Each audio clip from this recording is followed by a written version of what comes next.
Welcome, Terry Sold here, and Halloween is coming up when I'm recording this, so I thought I'd do a project involving zombies, but not just any zombies. These are going to be evolving zombies using a simple biological model of evolution.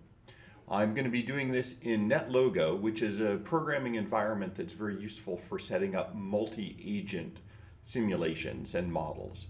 So if you're not familiar with NetLogo, basically there's this black region is going to be the environment in which the program is running, and then we'll add controls around it in order to control our model. I'll keep the controls fairly simple. And then there's a separate tab up at the top that we do for coding. And so the plan for this project is to have zombies that are, of course, chasing down humans, but in addition, while they do that, they're evolving. So the more successful zombies are the ones that get to pass on their genes, or if you're thinking about this in terms of a virus model, the zombie virus. So to begin with, in NetLogo, because it's a multi-agent system, it deals with agents, and we can create our own breeds of agents. So I want two breeds, humans and zombies. And in NetLogo, when you define a breed, you do it in terms of both the plural and the singular, so zombies and zombie. And then for the evolutionary aspects, we need zombies basically to have a set of genes. In NetLogo, we do that as zombies own. The genes that I'm going to be using are walk speed, how fast they walk when they don't see a human to chase down, run speed, how fast they run when they see a human to chase down, sight range, how far away they can see a human, and then energy. And this is a little unusual for our traditional zombie trope, but if zombies run out of energy, they basically die, re-die, collapse. And that helps drive the evolution because they need to maintain enough energy by capturing humans. Okay? So this is the basic idea for NetLogo. We create breeds of agents, and then those agents interact. And so the first thing we're going to need to do is set things up. And so it's traditional in NetLogo to create a function called setup, and we write that as toSetup and end to end the function. We want to clear anything that already exists in the world. We reset ticks in order to do some graphing, so there's some graphing options that I'll include.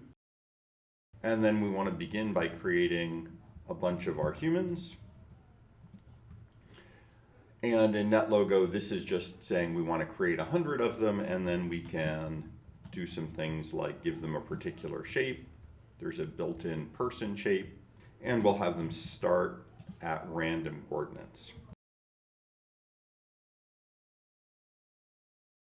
So there we go, that's our setup for creating humans, and if we want, we can take a look at this. I'll switch back to the interface, add a button, and this button just runs that setup function. So when I click it, it sets things up, and it creates for us 100 randomly placed humans. They're assigned different colors. Hit setup again, it clears them all and gives me 100 new ones. So every time I click setup, I get another 100 human agents in my environment. And now as well, I want to create some zombies. I will make them a little bigger, mostly so that they stand out, and we'll make them all green. In addition, I need to set these values, so the sort of genes that we're going to allow to evolve, and then their initial energy. I'll set their walk speed to 0.1, which is sort of a slowish walk speed, but then randomize it a little bit.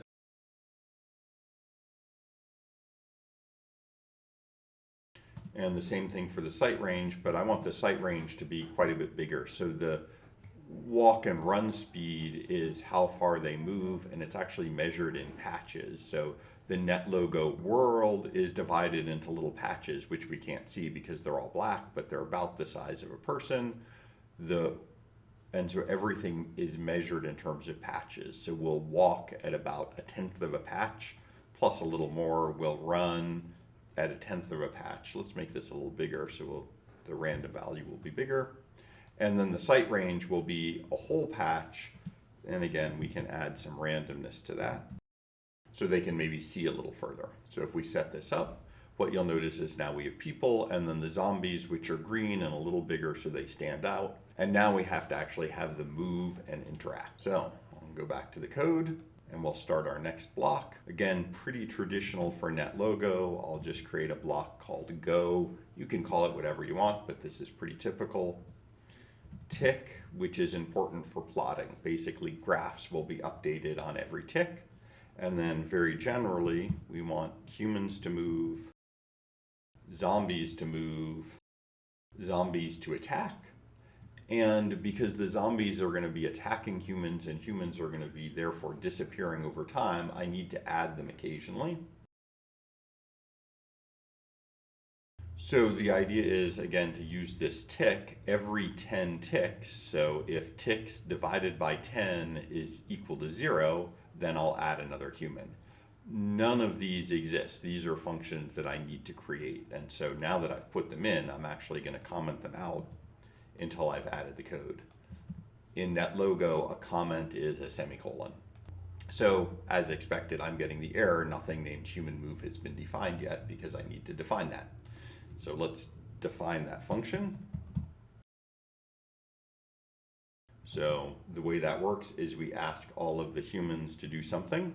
And the first thing we need to do is check if there are any zombies to run away from. So I'm going to create Z, which is the set of zombies in radius, let's say 3. So Z is the set of all zombies that are within a radius of 3 of whatever human is currently running this code. The ask humans basically goes through the list of every human. We've created 100 of them initially, so each of those 100 humans is asked, check if there are any zombies in radius 3. Again, radius is measured in patches, so within 3 patches. And so now I'm going to do an if-else. The if is if there are zombies, and the else is if they're not. So humans will move differently depending on whether or not there are any zombies around. And in NetLogo, the any is any question mark. So this is asking, are there any objects in the set Z? I.e., are there any zombies in radius 3? And if there are, we want the human to face one of them. So the human faces a zombie. Then we're going to turn left 180 degrees. So face the zombie, then turn all the way around, and then move at, I'll do forward. So FD is forward, 0.2. This is going to be the run speed for humans, and it's fixed. Humans in this model don't evolve. And then this is the else part.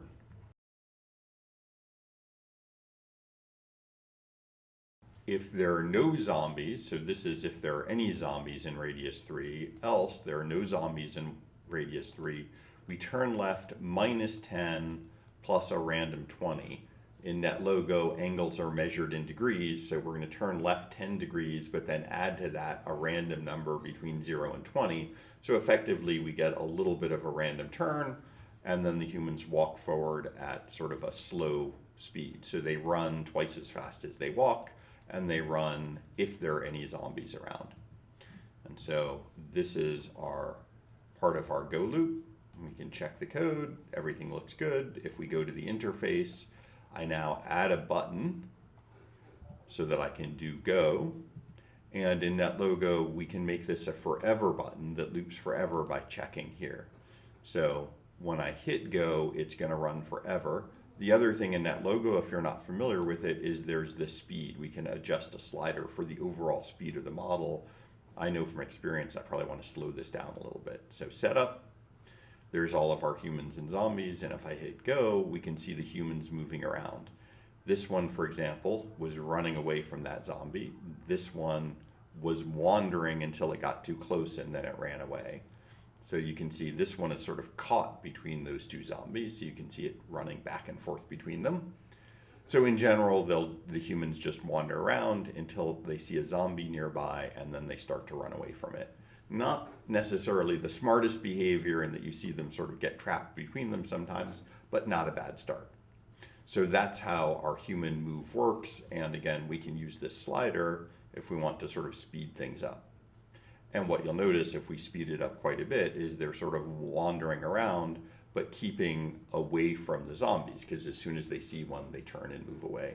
So kind of a cool movement pattern right there. And then if I hit go again, that basically pauses the model. And if I hit setup, I can restart it. If you're sort of interested in making this a little prettier, I can select and line those up nicely. There we go. Okay, so we've got our humans moving. Now we need to go back and move the zombies. So let's add zombies move. And they're actually going to move quite similarly to the humans. So I will copy this code over. So this is zombies move. So here, instead of asking the humans, we'll ask the zombies. And now we're going to say H is all of the humans in radius, but in this case, I'm not going to use radius 3, I'm going to use sight range. And so the idea is each zombie has its own sight range, and so each zombie, as we ask them, will use its own sight range to determine if it can see any. And then this will be similar. We're going to say, are there any humans in range? If there are, we want to face one of them. And so in this case, it's zombie faces a human. And we don't turn around. So, right, the zombies don't want to run away from the human. They just want to face it and chase it down. And the amount we go is the run speed of the zombie. Otherwise, there are no humans around. We can stick with this wander code, but instead of going forward 0.1, we want to move the walk speed. Okay, so same basic idea, except that we're using these sort of gene values, if you will. How far can a zombie see? How fast can it run? How fast does it walk?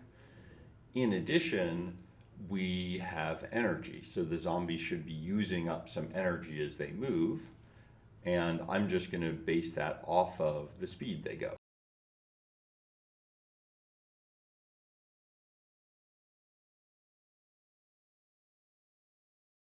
Notice that I'm putting in an absolute value here. That means that no matter what, they're going to lose energy, because oddly enough, we're going to allow the run speed and the walk speed to change randomly. That means they could become negative. If they become negative, that means the zombies are walking or running backwards, which doesn't make a lot of sense necessarily, but we'll allow it to happen. But I want to make sure that we always lose energy.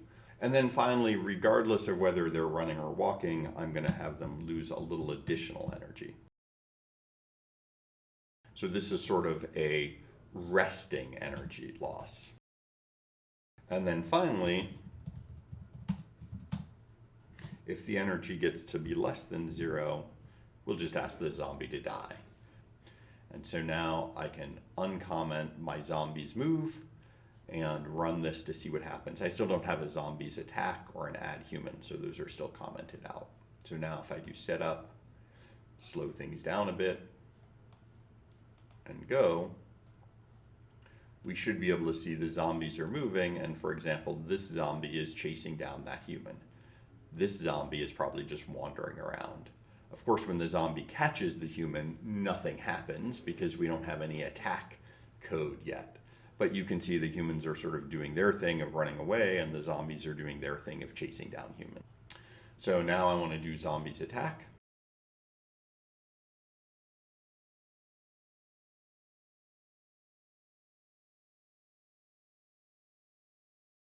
So the first thing that we're doing is we're counting how many humans are here, and here means on this patch. So again, in NetLogo, things are done in terms of patches. So we're counting how many humans are on this patch, which is the patch of the zombie that is running the code. And now we can do some more code based on that count. So if the count is larger than 0, we want a couple of things to happen. The zombie gains energy proportional to the number of humans. And then in addition, each of those humans basically becomes a new zombie. And so we're going to hatch a series of new zombies. And in particular, we're going to hatch C of them. So if there were 3 humans on the patch, our zombie gains some energy, and those humans become new zombies. So we hatch new zombies.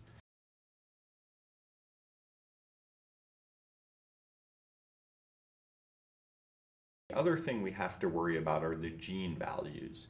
When we hatch a zombie, the parent zombie, the one that is running all of this code, its values are automatically copied into the hatched zombie. So if the zombie running this code here had, say, a sight range of 4, the newly hatched zombies also have a sight range of 4. And I just want to add some randomness to that. Basically, you can think of it like a mutation. So we have the parent zombie, it hatches children zombies, and the children zombies inherit the same sight range plus some random variation, some mutation. And so let me put that in.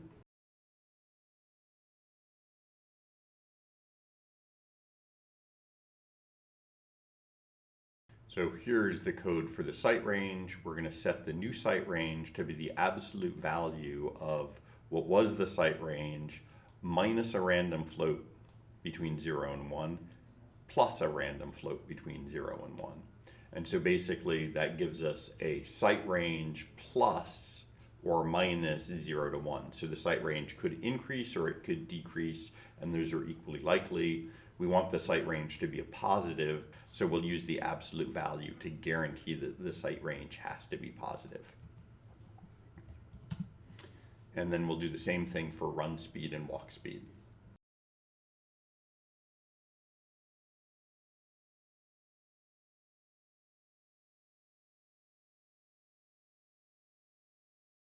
But basically we're setting the new walk speed to be the old walk speed minus a random float plus a random float. And so that gives us a random range between minus 0.1 and 0.1. Because the speeds are about 1/10 of the sight range, I'm also making the randomness only 1/10 of the old sight range. Okay? So this is how zombies attack humans. I just need my closing brackets here. We count the number of humans on the same patch, we ask them to die, and then based on that count, our zombie gains some energy, so it can survive, and it hatches new zombies. Think of those killed humans as rising as zombies.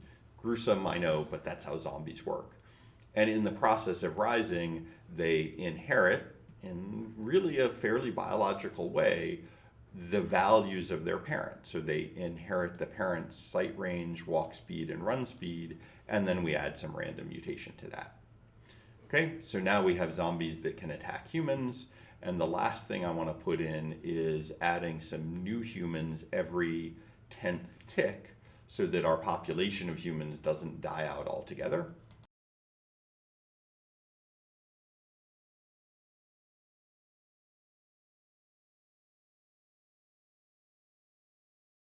So to add a human, we just create one human, we give it the right shape, we put it at a random XY coordinate. We can add humans, and this will happen every 10th tick. You can modify this 10 if you want them to show up more or less frequently. So let's take a look. There we go. So we have our humans, we have our zombies. I'm going to go fairly slow at first so we can watch what's happening. Here's a zombie chasing a human.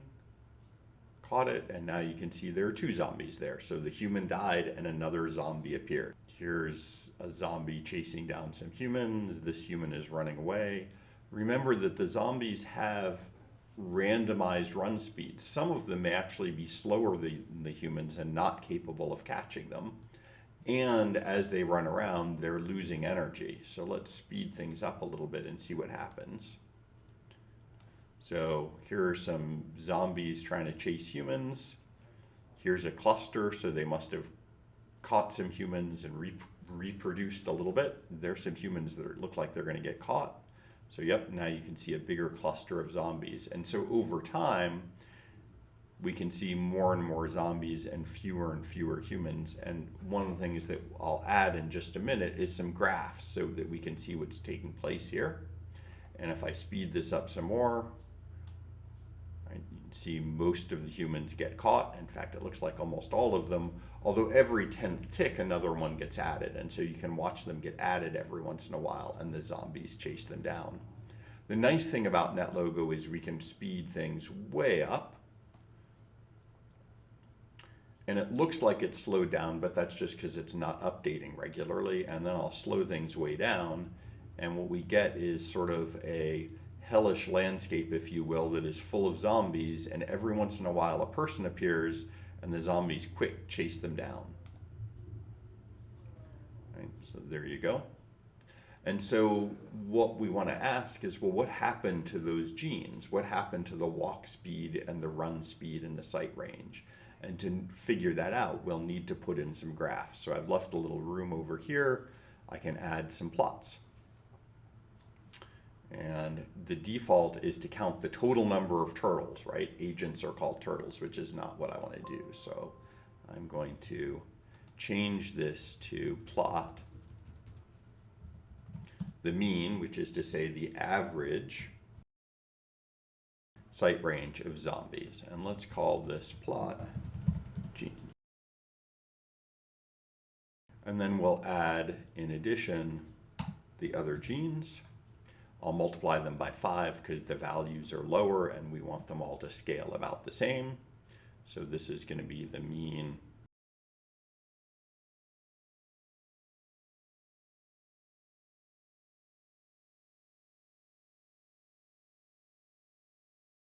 Okay, so now let's make this a little bigger.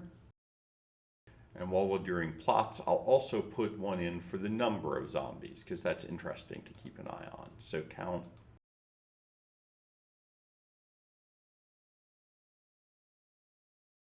Go.